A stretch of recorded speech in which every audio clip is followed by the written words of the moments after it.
Assalamualaikum warahmatullahi wabarakatuh. Good morning, guys. How are you? I hope you always be fine. Okay, we are from the seventh group. We will discuss or we will present about human learning. So before we go to the learning process in human, we have to know first about learning and training. So learning defines as a process of acquiring or getting knowledge of a subject or a skill by study, experience, or interaction.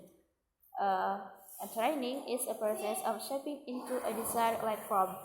Training is the action of teaching a person or animal a particular skill or type of behavior. So, the differences perbedaan between learning and training is learning uh, the purpose of learning is to change our behavior, attitude, and to get the knowledge and to get the understanding about the subject or the material. But in training, only focus on one skill or a particular skill to develop a skill that we have. That is the differences about learning and training.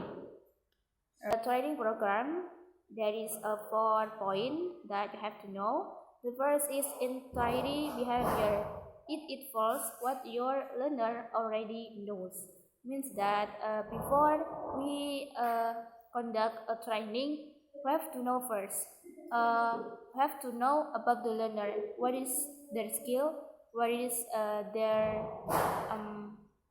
their strengths before we conduct the training. And the second is goals. It refers to specific objective. Jadi di dalam goals ini atau tujuan ini kita merujuk ke sesuatu yang spesifik, ke objek yang spesifik. Like when we training about the to develop English, we have to focus on develop English. Okay. And the third is method of training. In method of training, jadi when we conduct a training, have to have method to train someone. We can use reward or punishment. It depends the trainer. And the fourth is evaluation procedure. How to evaluate the learners if he had performed and maintain what he or she has learned. Jadi di bagian evaluation procedure ini, the trainer evaluate the learner in their performance, then maintain what she or he already learned. Actually, in this chapter, we only focus on the learning process. There are some theory about the learning process, or in human learning, there are behaviorism and constructivism. In behaviorism, we have theory of classical conditioning Ivan Pavlov. Ivan Pavlov say that learning process consists of the formation of associations between stimuli and reflexive responses. Jadi, si Ivan Pavlov say that learning process there is a two item in learning process. There is a stimuli and reflexive response. For the example, to easiest your understanding, there is the example. Ivan Pavlov did experiment that demonstrate this theory. Every time Pavlov would put out the dog's food, he would ring a bell. After doing this certain period of time, Pavlov would ring the bell without presenting food. The dog would salivate just from the sound of the bell. The connection the dog made between the bell and food causes the dog's association of food thing. So, di eksperimen ini, Ivan Pavlov ini memberikan makanan kepada anjing. Ketika memberikan anjing makanan berbarengan si Ivan Pavlov ini memberikan makanan dengan membunyikan bell. Itu dilakukan setiap hari, every time, a period of time. Dia selalu berkali-kali memberikan makanan dan juga membunyikan bel. Sebelum dia memberikan makanan dan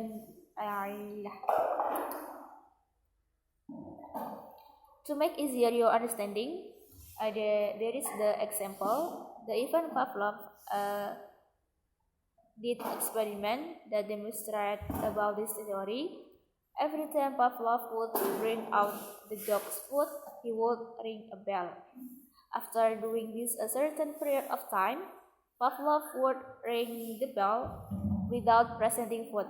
The dog would salivate just from the sound of the bell. So this is the example of theory of classical conditioning behaviorism Ivan Pavlov. Jadi di sini dia itu memberikan stimulus berupa stimulus buatan dan stimulus alami. Yang stimulus alami, dia selalu memberikan makanan, dan ketika memberikan makanan, si anjing itu mengeluarkan air liur. Setelah itu dia memberikan makanan dan juga membunyikan sebuah bel di situ. Membunyikan sebuah bel itu dilakukan berkali-kali. Ketika dia memberikan makanan, dia juga membunyikan bel. Dan ketika dilakukan berkali-kali, bahkan ketika si Pavlov ini tidak memberikan makanan, hanya membunyikan bel, dia otomatis akan mengeluarkan air liur. That is the theory of classical conditioning. Before the behaviorism, because their behaviorism. Jadi dia memberikan stimulus berupa membunyikan bel, dan responnya dia itu mengeluarkan air liur padahal dia tidak diberikan sebuah makanan. The second is theory of operant conditioning Skinner. So Skinner defined a learning process as a process that attempt to modify behavior through the use of reinforcement and punishment, positive or negative. Reinforcement aims to increasing behavior and punishment aims to decreasing behavior. So Skinner say that if you want to give a learning process means that we modify behavior using reinforcement or punishment. So we can go to the example to make easier you to comprehend. For example, a child is very lazy to wake up in the morning. He is always late. Seeing the habit of her child, the mother gives a promise to her child. If she can get up early, the pocket money will be 8. The next morning, the child gets up early and he gets more pocket money from his mother. And finally, the child gets used to getting up early. So, jadi teori Skinner ini mengatakan bahwa ketika kita ingin memodify behavior atau mengubah sebuah tingkah laku atau kebiasaan kita, we can use reinforcement or punishment. Jadi kita bisa menggunakan reinforcement atau juga hukuman. Jadi reinforcement ini untuk meningkatkan sebuah kebiasaan, tapi punishment ini untuk mengurangi atau bahkan menghilangkan sebuah kebiasaan. For example, you can see this PPT that what I have already said, that ada seorang anak, she's so lazy to wake up in the morning. Yes, he's so lazy and he always late to go to the campus, for example. The mother see their habit and the mother give a promise to her child, if she can get up early, the pocket money will be 8. So jadi jika dia bisa bangun lebih awal, si ibunya itu akan memberikan uang yang lebih. Dengan janji seperti itu, that is the reinforcement positive. Ya, apa kata-katanya? Yaitu if she can get up early, the pocket money will be 8. Jadi dia memberikan sebuah reinforcement yang positif dengan akan memberikan sebuah uang yang lebih jika anaknya itu bisa bangun pagi. And finally the next morning the child gets up early and he gets more pocket money for his mother.